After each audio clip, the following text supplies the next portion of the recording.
Hey, how's it going? Welcome back to Maybe Actually Museums Are For Me. I'm Alex, and I am the host of this silly, strange, niche little podcast that I love.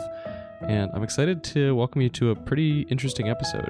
I found this one actually one of the most informative we've done recently. I'm joined by Raili, our amazing Montclair High School intern, for this episode to talk about a very interesting and I think simple question that I think not just MAM, but like museums across the board are trying to figure out, which is like, do teenagers even care about art? I mean, the answer is yes. I remember, as hard as it is to believe sometimes, I was not a teenager that long ago. And when I was a teenager, I really cared about art. It was one of the most informative and important things to me. And I think it defined where I am today. And I think that's the case for teenagers broadly. And I do still think that's the case for many teenagers, but broadly does it apply? And how does a museum or a library or a cultural institution even, relate to a teenager or younger audience when all of the resources, information, entertainment is at your fingertips? So without further ado, here is that conversation about whether or not teenagers care for art.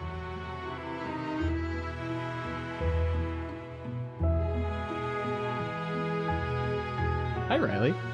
Hi. What's going on? Not much. Not much at all. So I kind of threw you into the fire here a little bit. So this is what you're finishing up your first week at MAM as an intern. Yes. Yes, and as I tend to do with a lot of the staff members at MAM, I kind of just throw the podcast at them and say, hey, now let's do it. Come on. All right. But you've been really great. You're an intern from Montclair High School. Mm-hmm. You're going to be with us for a few months. We're super excited to have you. You are such a talented illustrator, and you're doing a lot of great work immediately for us, some for the podcast, some for other events. And you've been really great, and it's been really fun. And Thank you. I thought that you were up here with us recording with Melissa, and even during the recording of that episode, you had some really fun insights and points that you made and talked about after the show, and it just kind of it made sense to ask you to come on. So all right. And the other kind of element of all of this is, I think across museums and the arts in general, there is a conversation with a lot of people out of touch with kids and teenagers about how do we get young people in museums. And as one of the museum's handful of resident young people, even I, haven't been in high school in 6 years. So it's hard to say, even for the youngest of staff members, what exactly, kids and teens are looking for in a museum, especially when the concept of a museum in general can feel dusty and can feel stale. Yeah. It's one of those things we're trying to demystify with podcasts like this.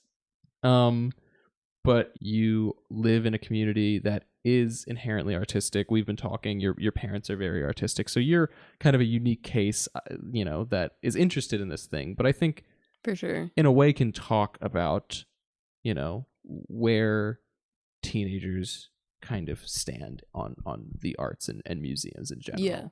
And so, Raili, I'm just going to start with maybe the most basic and Sure. plain question. Do teenagers care about art? Or are we just running around in a dark room with the lights off and there's no one actually here? Well, I mean, obviously in my personal experience, I definitely do care about art. I've always been really artistic. Like you said, my family is pretty artistic. Yeah. And a lot of my friends are too, just because of the people that I end up hanging around in the classes that I'm in. Totally. Yeah. So for sure, I think a lot of teenagers really care about art. I think a lot of I think I mentioned previously, obviously not here, but recently my art class took a trip to New York and we visited a bunch of small galleries, and that stuff can get tiring after a couple hours, but it was really fun. We saw a lot of really cool art, and I think a lot of the people there thought it was really interesting. and that's like 16, 17, maybe some 15-year-olds even, depending on how late people's birthdays are. But like, I think a lot of people really care about art, and even people who I know aren't in the like main art classes like AP, um, like there are people in my like biology lab class that were like drawing all the time, doodling, and like having a lot of fun with it, even though it's Totally, not yeah. like, it's not like fine arts, but it's like a lot of people are into art even if they don't like get into it professionally or in some kind of capacity that would lead to a career in the space.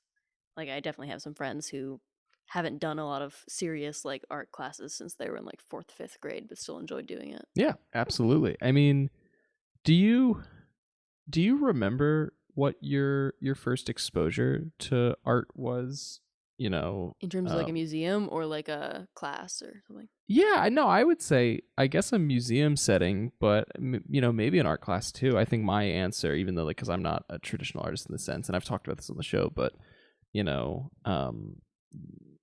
I didn't really explore museums until I was in high school. I joined the French club my sophomore year, and we had 2 trips every year. It was in the fall we went to the MoMA, and in the spring we went to the Met, and there was no changing that, and that's what we did, and it was great. And that's where my museum appreciation started. But I think my actual like art appreciation started back as like far as like elementary school in my just general art class there, where I distinctly remember my art teacher talking about and teaching us about artists like Georgia O'Keeffe. And I think that was just her niche interest, but she imbued that on us. And I still think about it, Yeah. I mean, I think my first experience with art that I can kind of recall was probably before preschool even. There was down the street from where I grew up in Brooklyn, there was I think it is still there, but it's a little like art studio for children, Okay, yeah. Hootenanny. They did art and music and like daycare, All right. where you go with like a parent or a guardian and make art together, like collage and like just doodling. And it was like a play space. I actually still have some of that art that I made there with my babysitter, who I was really close with. It's on the wall of my room. Yeah. But I think that's kind of my first like tangible experience with making art. Not that I didn't before. I have like pictures from like an Etch-a-Sketch when I was like 3 or 2 maybe of drawings I did of dinosaurs. So I'd say like my first like experiences with art were very young. And I mean, like I said, my parents do art. My parents have made art from like before I was born. Totally, yeah. That I've seen. Yeah. Yeah, and I think first museum experience, it's probably kind of difficult for me to place, but obviously like Natural History Museum. I like the Children's Museum of Art is in New York, and that's a like also kind of a children's play space as well as a museum. Yeah, no, absolutely, yeah. Which I feel like I definitely enjoyed being at. A lot of science museums I can recall, like children's science museums, but that's a different category. Do you think that early exposure, like, I guess solidified feels like the wrong word, but maybe informed like the way that you view and consume arts and museums today? I mean, I'd say probably, yeah. I feel like having an early exposure and like I guess taught appreciation of art can really like help somebody like understand it better and be able to maybe make more like informed I guess thought about a piece. I think that a lot of people that aren't as interested in art or don't ever pursue any type of like artistic education might look at certain pieces and be like, that means nothing. When really it just requires kind of a little bit of thought and consideration. That's really well said. Do you think that, sorry, I'm kind of going off the tracks here, but I like where this is going. Do you think that perhaps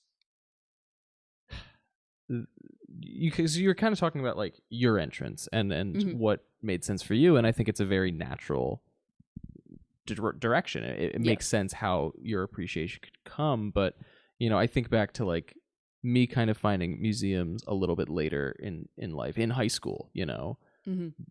You were talking about earlier going to galleries, with your peers in high school, who obviously some of them probably don't necessarily have the same affinity for it as you do. Yeah.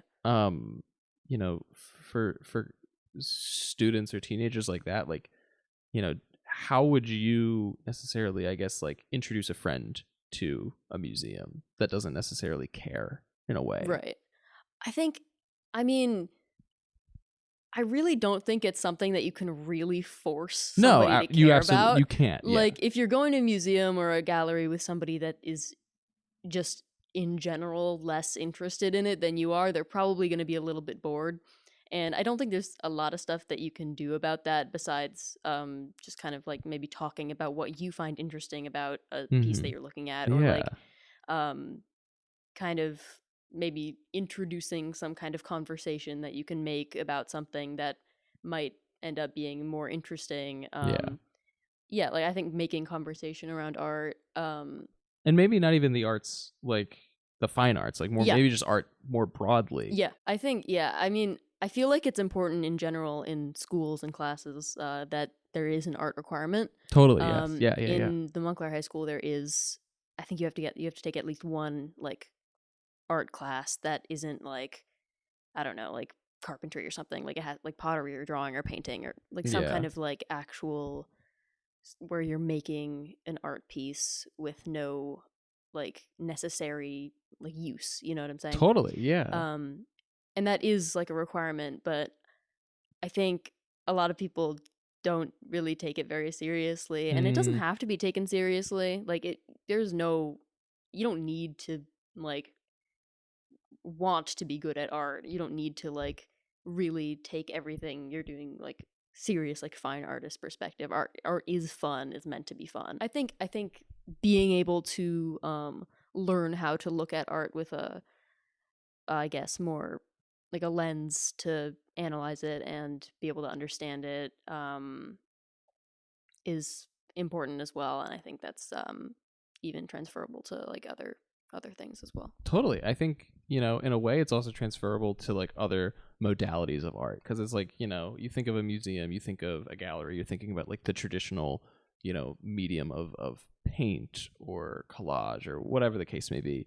But like, one of the things we always talk about this on what we always talk about on this show is these different artistic intersections of blank and fine arts. And we've talked about storytelling, we've talked about film, we've talked about fashion. Yeah. And it's like, I think, kind of what you're talking about, and having this exposure to fine art is great, but maybe it's a conversation about like meeting people where they are, and finding, how can, different cultural institutions, maybe it's museums, maybe it's libraries, maybe it's, whatever, how do they draw an audience whose consumption of art looks and sounds and feels vastly different than like generations past, right? And that's the music we're listening to, it's the movies we're watching, it's the media we're consuming, like it's all art in a way, not even in a way, it is art, it's all art. And so like, how do you, I guess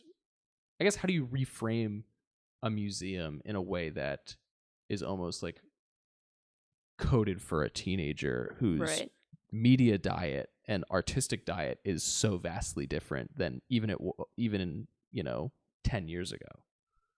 Right. Maybe that's like a huge question to try that's and kind like of difficult for me to onto you, but I mean, I don't know, I keep thinking about, like I mentioned, I had like my biology class, there were these two kids who were in my lab group, and we would all kind of like draw, and we did like a little game at one point where we drew a character and we would each take turns adding a feature. And it's kind of just like a silly fun game, but I feel like it's one of the things where these people take enjoyment in drawing just as I do, and I think just like making like silly characters like that is, I don't know, really fun. And I feel like people separate that type of art very, I guess, with like a very harsh border Well, it's like when it comes to like, unserious versus serious art, and that's like a stupid like like people separate that kind of like fun, silly art with like fine arts, like that's so different.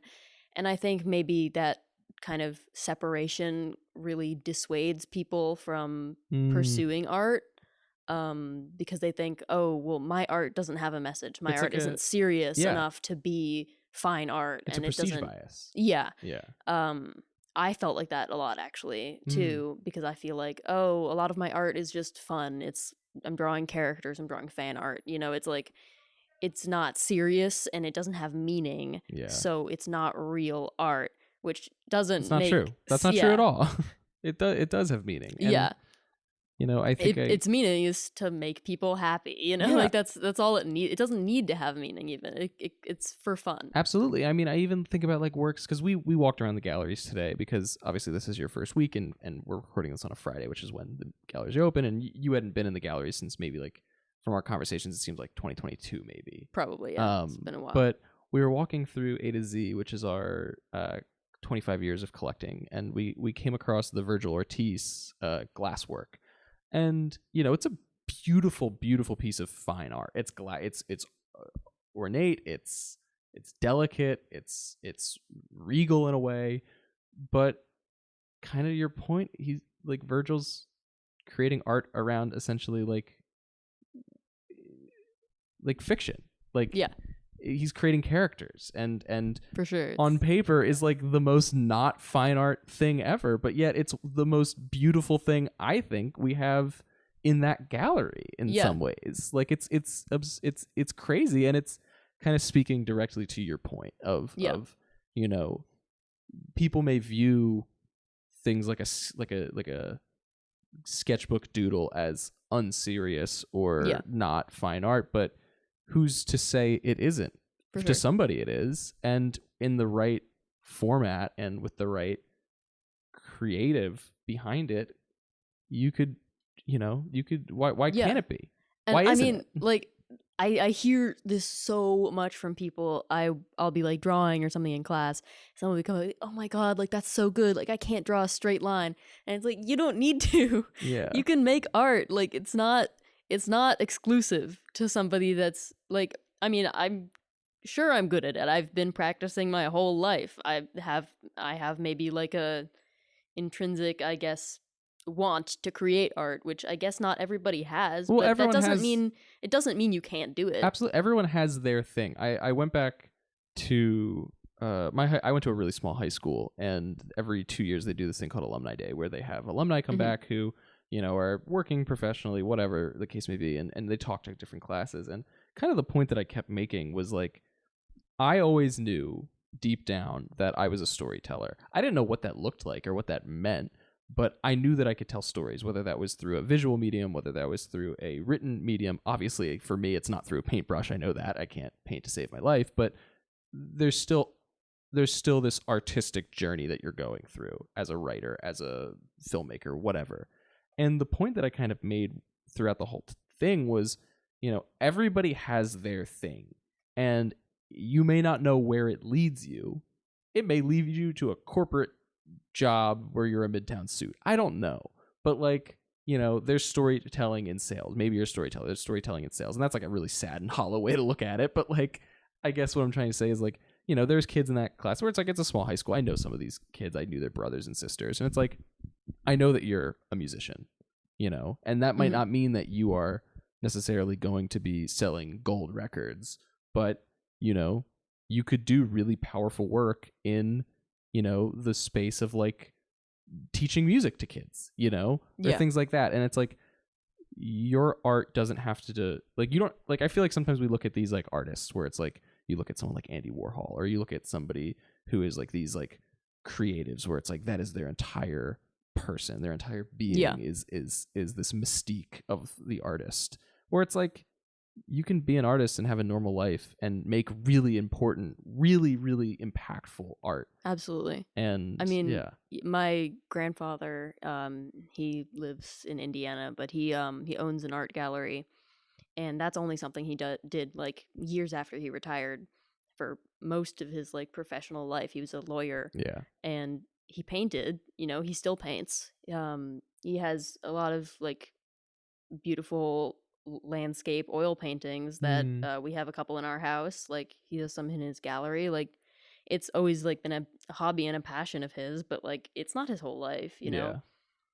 Like just because he enjoys it, and it doesn't mean that it has to consume his like entire, you know, waking existence. yeah, Like just because you're an artist, it doesn't mean you can't do other stuff. totally. Or just because you do other stuff doesn't mean you can't be an artist. Do you think that's a good lesson for like teenagers your age? You know, I mean, yeah, I feel like I a think lot the fact of that you people, have that insight and yeah. that wisdom, like I already could kind of tell you were mature beyond your years, but like that's like understanding that at such a young age is like super important and not Right. something that I think a lot of, you know, teenagers necessarily possess. And like it's something that you obviously understand. I think that probably comes from your parents and your upbringing. Yeah, probably. But you know, how like does it feel like that's a hard lesson for some young artists? I mean, to probably. learn? I think a lot of people are. I mean, this is something that I've had to deal with a lot when I was, you know, applying to colleges. Is like, do I want to go to an art school? Oh, been there. Because, oh yeah, like it's such a big question. Like, because an art school will give you so much like community and like, especially if you're already an artist, like community and like, satisfaction, I guess, in creating, totally. and being Yeah, around totally. other creatives. And I think that's something that a lot of people really are looking towards. You know, we crave community. That's kind of just being human. Yeah.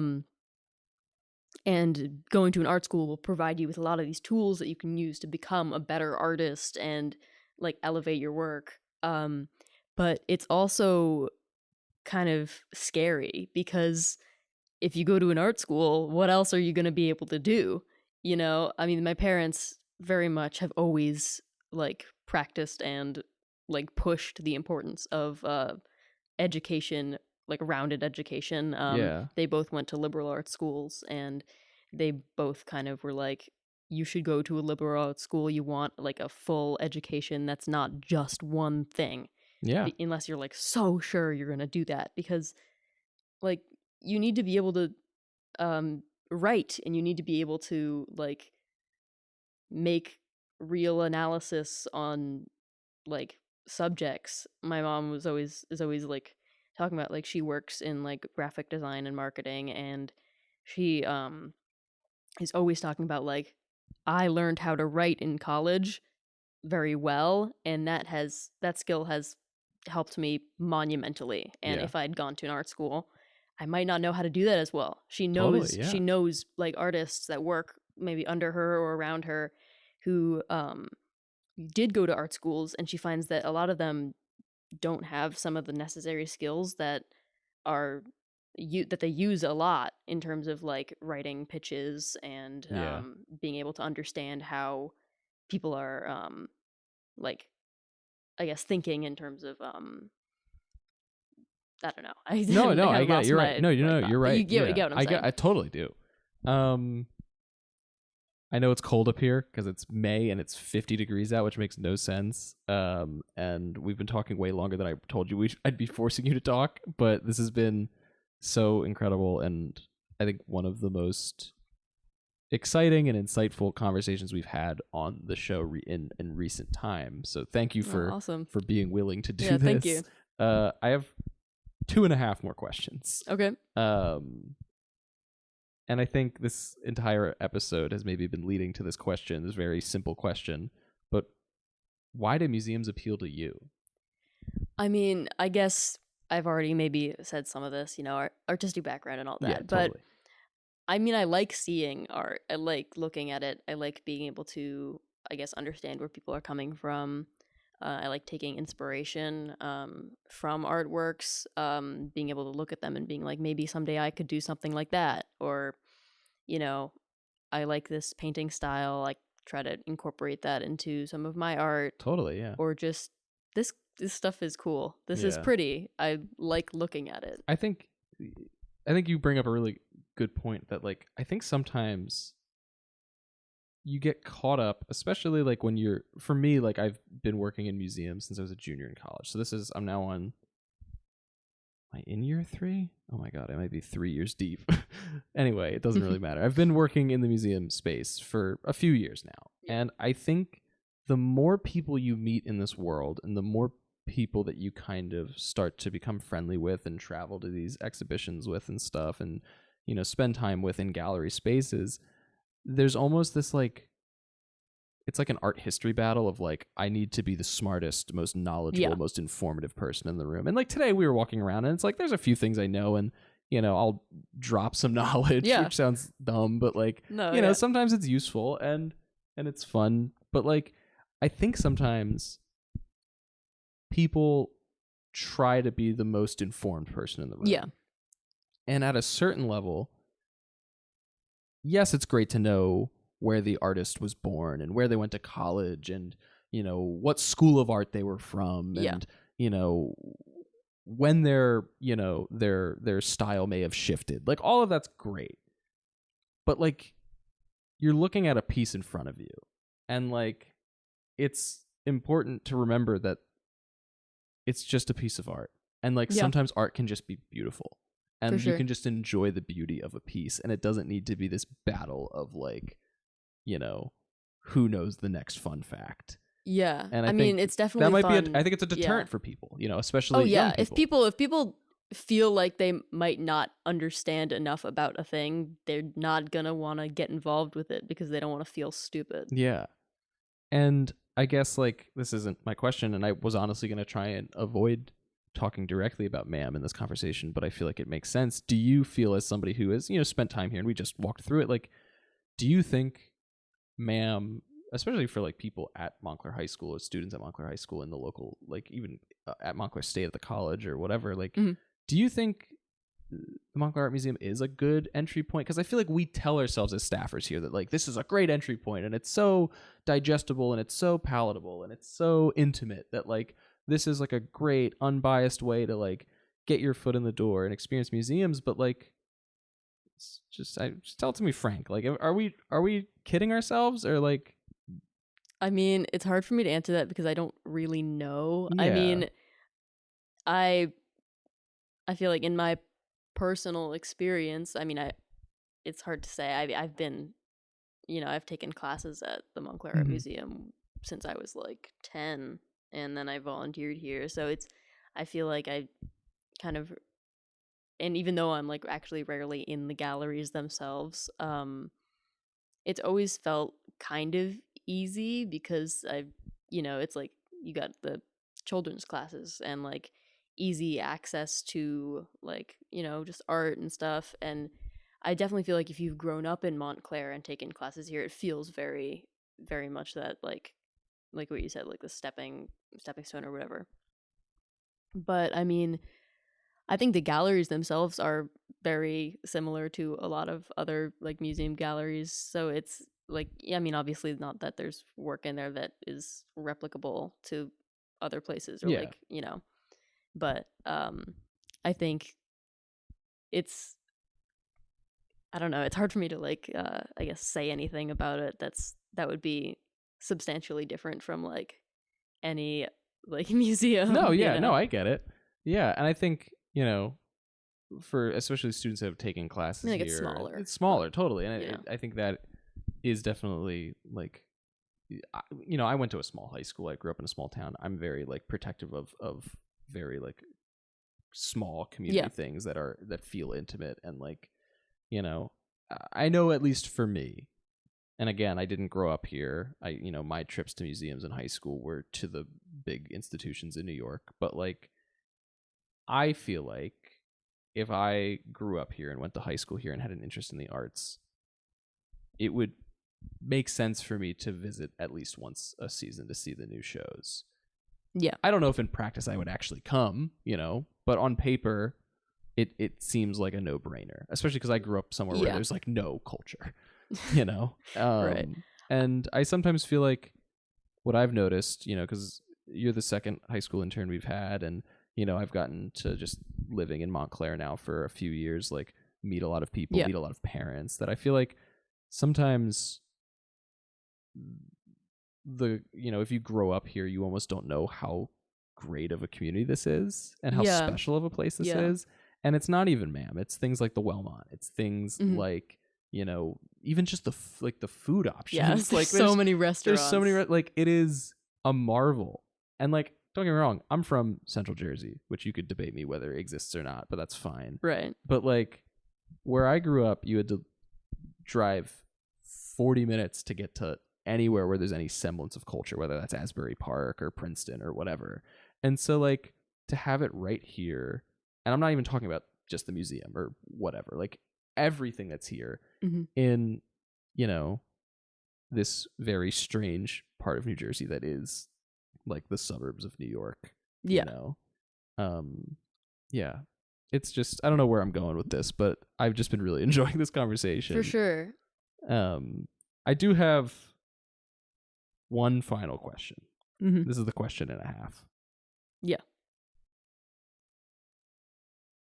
With your perspective, with your age, with your understanding of, your peers,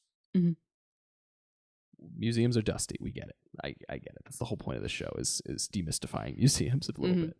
But how would you refresh a museum if you were given the opportunity? And what I mean by that is like, would you show different artists, different mediums, different programming? Like what if you kind of with like a magic wand could maybe change the perception of museums in like one fell swoop? Like how would you do it? Maybe again a huge question. I don't really know. Like, I wouldn't be able to give you like a concrete, I guess, answer to that. But I mean, I feel like one thing, which wouldn't actually be anything to do with the museum itself at all, but like, I guess just getting more information about the museum and about the exhibits to schools. Like, I feel like if at the high school there was like, I don't know, like some type of bulletin or I guess like newsletter that goes out. We have a weekly newsletter, like a monthly newsletter. Like, I feel like having that kind of thing mention stuff about like, I guess, exhibits at the museum or like a little blurb about what's going up and maybe even like a little picture of like an example, whatever, something like that, to kind of, I guess, advertise a little bit to anybody that might be interested in coming to see the art.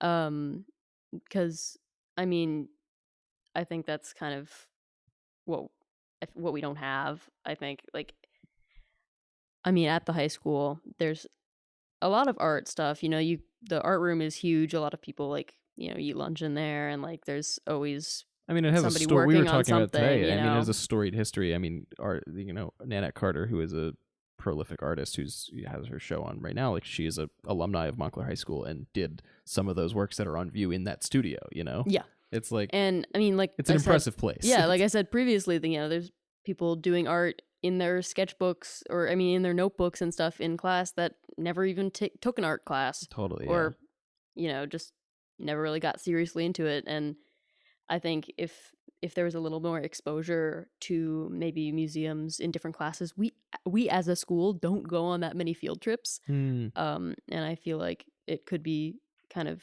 nice to be able to have more options for like, you should come check out this exhibit at this museum, or we're taking a field trip to New York and looking at these museums or galleries. Not just like I was in like a senior portfolio class, and the class I went with was the AP art class. Like those are people that would probably go anyway.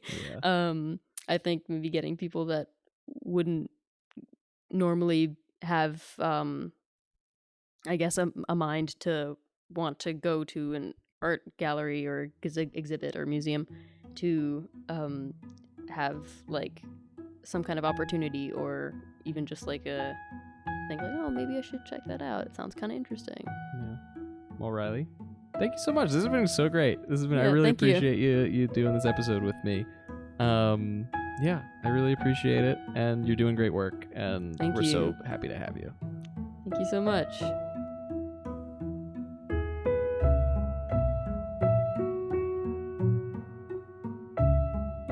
All right, that was my interview with Raili. Thank you so much, Raili, for doing this episode with me. Like I said, I tend to throw people into the fire with this, and you did fantastic. So thank you again for talking to me about this very interesting and informative topic. This has been, like I said, maybe actually museums are for me. You can visit Montclair Art Museum on Friday, Saturday, and Sunday. We have a ton of stuff going on, and most kind of important is that on June 8th, we're going to be having a food truck fest and cocktail crawl. It's an amazing reintroduction to the museum to a wider audience. We're hoping that the community really shows up for it. So tickets are $5 right now if you buy online, and $10 at the door when you buy in person. So it's a great opportunity to see the galleries at a significantly reduced price, all for a good cause. It's all of the revenues going to our annual fund, which helps support and facilitate general operating of the museum day to day. It's really important stuff. It's what keeps the lights on. So yeah, this has been Maybe Actually Museums Are For Me. Thank you so much for listening. Please rate, review, subscribe, all of the things wherever you listen. It helps so much. Thank you.